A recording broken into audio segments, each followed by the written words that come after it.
Hadirin hadirat yang rahmati Allah Subhanahu wa taala. Dikarenanya kita harus punya pola hidup dalam menjalani waktu yang terus bergulir ini, yang semakin berkurang dan akhirnya kita akan mencapai pada titik selesai, yaitu kematian. Jangan sampai hari-hari yang akan kita hadapi ke depan sama seperti hari-hari sebelumnya. Bahkan jangan sampai lebih parah daripada hari-hari sebelumnya.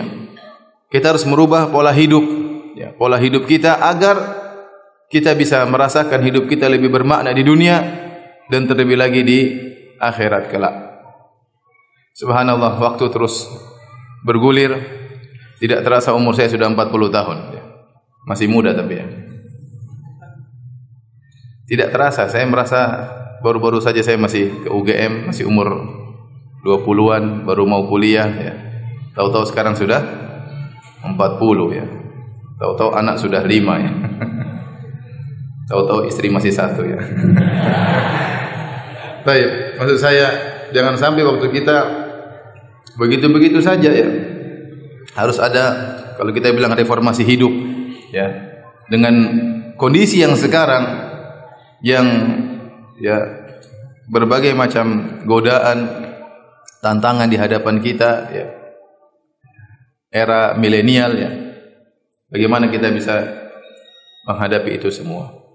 Saya mengajak para hadirin hadirat untuk merenungkan kembali bagaimana kehidupan kita agar kehidupan kita bisa lebih bermakna di kemudian hari.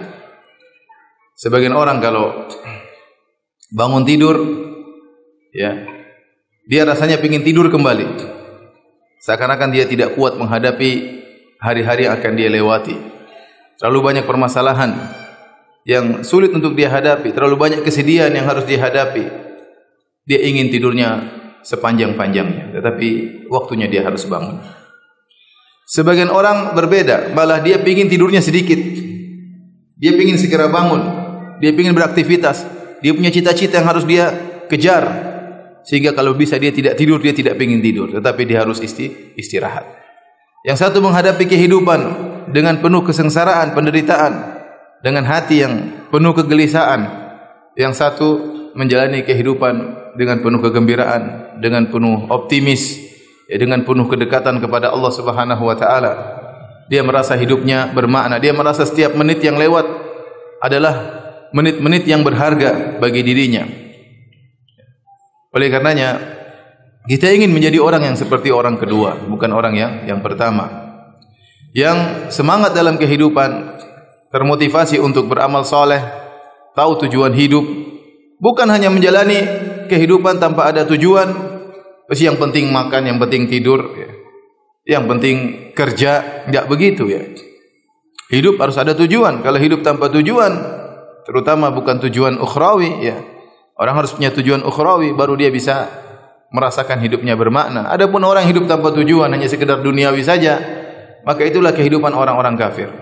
Walladzina kafaru yatamatta'una wa ya'kuluna kama ta'kulul an'amu wan naru mathwal lahum. Adapun orang-orang kafir, mereka hidupnya bersenang-senang, kemudian mereka hanya makan dan minum sebagaimana makannya hewan-hewan ternak, kemudian mereka akan dikembalikan kepada neraka jahanam. Karenanya sebagian orang di dunia dia sudah merasakan kebahagiaan. Ya, dia sudah merasakan kebahagiaan dan dia sedang mengejar kebahagiaan yang abadi di akhirat kelak.